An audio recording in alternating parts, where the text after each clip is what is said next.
s'est dirigé quelque part qui était tout en lumière. Ça, c'est notre vision dont je parlerai avant la fin de la semaine. Dites Amen bien.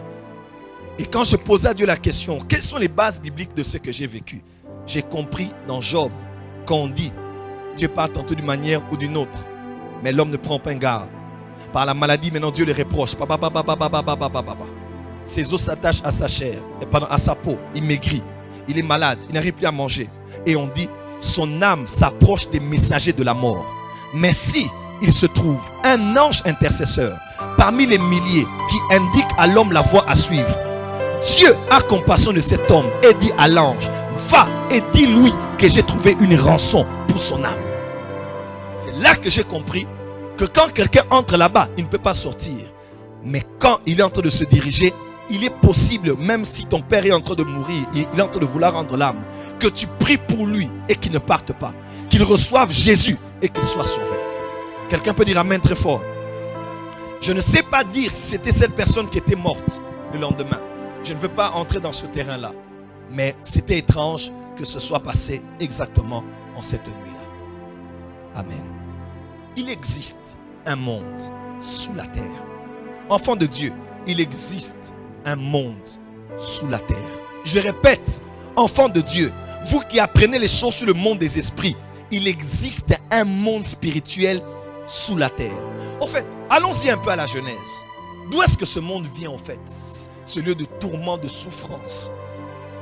Souffrance dans lequel, au plus profond de ces régions, il y a même des esprits qu'on a enchaînés. Vous allez voir ça dans 2 Pierre chapitre 2. J'en avais parlé hier. Des esprits de Genèse chapitre 6 qui avaient abandonné leur forme originale, qui sont venus, ils ont couché avec les filles des hommes. On avait pris ces esprits-là, on les a mis quelque part. Et le jour vient, le jour du jugement dernier, nous allons juger les anges. Aïe, aïe, aïe, aïe, aïe, aïe. Tu n'as pas entendu. Je dis, le jour du jugement dernier, il va s'asseoir sur un trône et nous serons tous sur des trônes et nous allons juger les anges. Toi, viens, Jézabel, ainsi. Toi, Mouli mon apité, Yakawa. Yo, Nyokola ki batuming. Toi, esprit d'ivonnerie, toi, tu avais détruit la jeunesse de la RDC. Allez, viens ici. Nous, dis à ton voisin, nous. Je t'entends pas dire à ton voisin, moi. Je vais juger les anges. Dis encore, moi, je vais juger les anges. Donc, avant qu'ils aillent dans le lac de feu et qu'ils y soient jetés, la mort, la bête, le faux prophète et tous ceux qui les ont suivis et les anges qui sont avec le diable et tous les esprits qui les ont suivis, nous allons les juger. Mais écoutez-moi, qu'est-ce qui s'est passé au fait? Quand vous lisez Genèse 1, verset 1, on dit au commencement Dieu créa les cieux et la terre. Dans le verset 2, on dit que la terre était informe et vide. En hébreu, ça a plus le sens de la terre devint informe et vide. C'est dans plusieurs théories, mais moi je crois plus en cette théorie parce que c'est la théorie même de nos églises évangéliques ou même de réveil. Amen, amen. Nous croyons qu'au commencement, Dieu avait tout créé parfait. Mais dans le verset 2, entre 1 et 2, quelque chose s'était passé. On dit la terre était informe et vide. Tsou avou. Informe et vide. Comme si, après que Dieu ait tout créé de parfait, il y a eu un cataclysme cosmique. Il y a eu quelque chose qui s'est passé dans l'univers qui a rendu le monde totalement sans dessus-dessous. Et on dit, en ce moment-là, il y avait des ténèbres dans la surface de l'abîme. Et l'Esprit de Dieu se mouvait au-dessus des eaux. Vous voyez? Les eaux qu'il y a sous la terre. Quelqu'un est avec moi? Il y avait des ténèbres sur la surface de l'abîme et l'Esprit de Dieu se mouvait au-dessus des eaux. L'abîme, les eaux. L'abîme, les eaux. Dis avec moi l'abîme, les eaux. Dis avec moi l'abîme, encore les eaux. Abîme. Le mot abîme, vous allez le voir plusieurs fois de l'Ancien Testament au Nouveau Testament. Il y a des mots qui sont comme des synonymes que l'on utilise dans l'Ancien Testament et d'autres qu'on utilise dans le Nouveau Testament, parce que vous le savez, l'Ancien Testament a été écrit en hébreu. Il y a peut-être dans Esdras et Daniel, il y a des portions en araméen. Mais dans le Nouveau Testament a été écrit en grec. Et vous allez voir, il y a des mots en hébreu et en grec, mais qui ont un lien direct avec la même réalité. Vous allez voir le mot Sheol, c'est en hébreu. Il y a le mot Hadès, en hébreu. Il y a le mot Gehen au Nouveau Testament. Il y a Tartare. 2 Pierre chapitre 2, Tartarus au Nouveau Testament. Et il y a le mot abysse au Nouveau Testament aussi. Donc, de l'hébreu au grec, ces mots sont utilisés. Sheol, Hadès, Gehen, quand on parle du feu de la Gehen. Ne craignez pas celui qui tue le corps, mais craignez celui qui peut tuer l'âme et le corps et l'emmener dans le feu de la Gehen. Ok? Et quand vous lisez bien le contexte, dans l'Ancien et le Nouveau Testament, on utilisait des mots qui avaient même des fois un lien avec les croyances païennes, ou bien les mythologies, ou bien même les histoires des autres dieux. Par exemple, quand vous voyez le mot Tartare que Pierre utilise dans 2 Pierre 2, c'était vraiment quand il y a Tartare, pour ceux qui ont suivi le film par exemple Le choc des titans, où on parle de l'histoire de Zeus, de Persée, tout ça, vous allez voir que Tartare c'est un mot utilisé dans la mythologie grecque et même romaine. Vous allez voir Hadès, c'est une divinité. Ce n'est pas seulement un lieu, le séjour des morts, mais c'est aussi une personne, une entité. Vous allez voir par exemple dans Apocalypse chapitre 6, quand on parle des 4 cavaliers de l'Apocalypse, on dit il y avait celui un qui est monté sur un cheval noir. On dit que son nom est la mort. Donc la mort n'est pas qu'un lieu, la mort est aussi une entité spirituelle. Oh, tu n'as pas dit amen. J'aime une chose que le prophète Hubert Angel disait dans l'une de ses prédications, que j'ai suivi il y a de cela quelques années.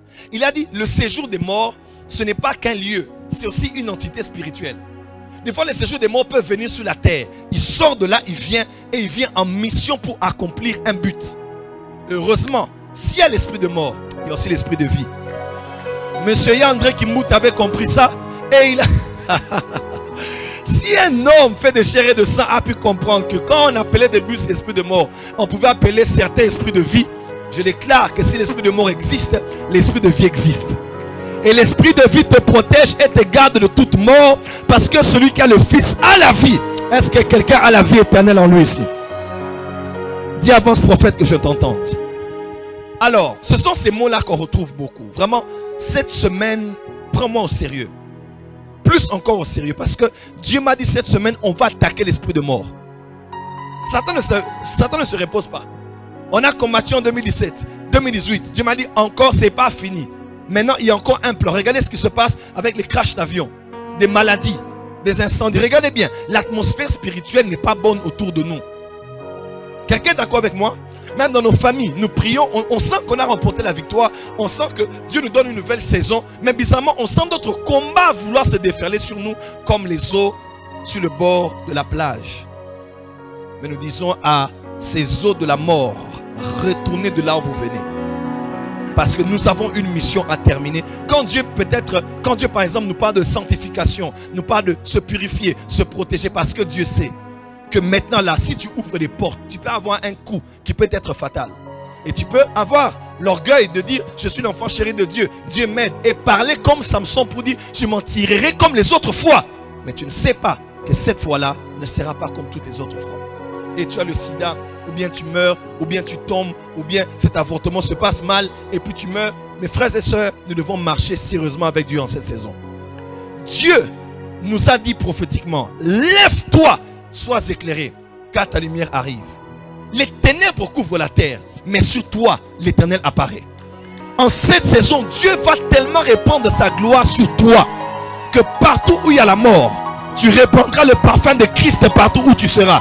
Si j'étais à ta place, j'allais me lever et dire Amen très fort. Mettez-vous s'il vous plaît. Quand vous lisez maintenant ici, vous allez voir dans Genèse chapitre 1.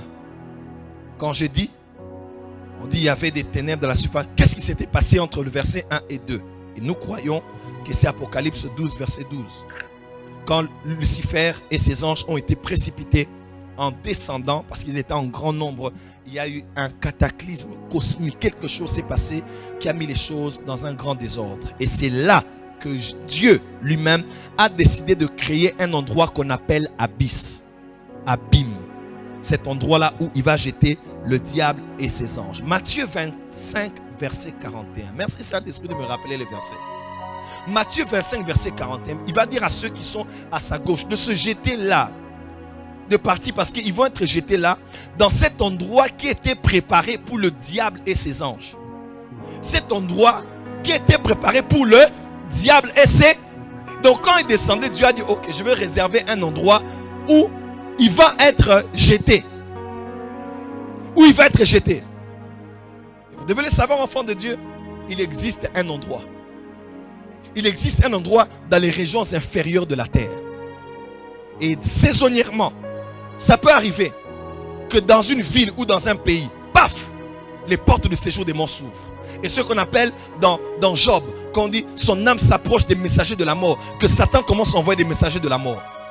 Ils peuvent venir en forme de dépression. Tu sens que tu déprimes. Tu sens que je n'ai plus envie de vivre. Tu as une déception ou un problème qui n'est pas pire que tout ce que tu as déjà connu. Mais c'est un petit problème, mais qui prend une ampleur considérable dans ta vie au point où tu te dis, je préfère mourir. Je ne vais plus vivre. Ou bien, j'abandonne les choses de Dieu. Ce sont les messagers de la mort. Ce sont les messagers de la mort. On était à Bukavu chez mon fils Ézéchiel, Sankinka. On est à Bukavu, je finis ma mission et je devais venir.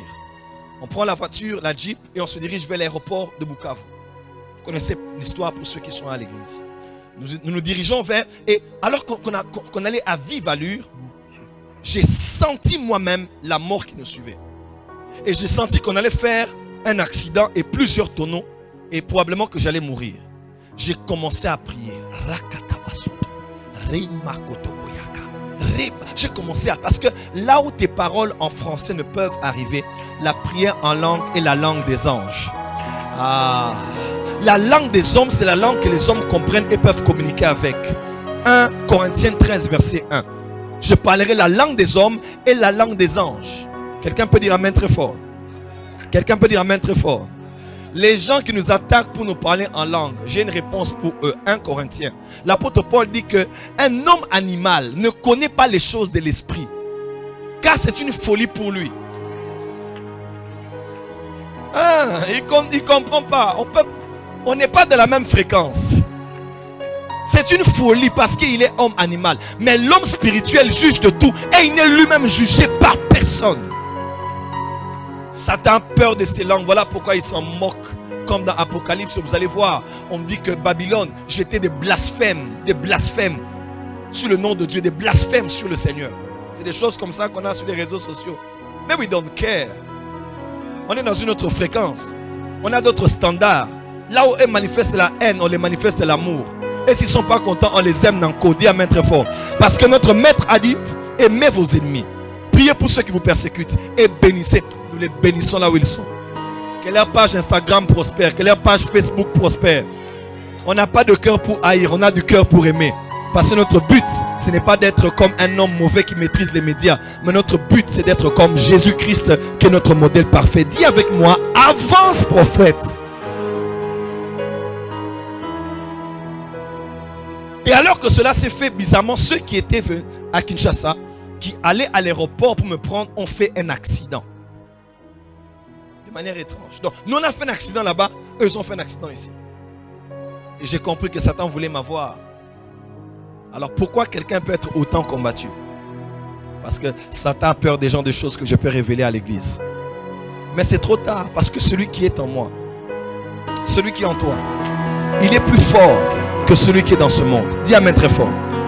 Il existe effectivement un monde à l'intérieur. Un monde qui a un esprit. Un esprit à sa tête. La mort est une réalité.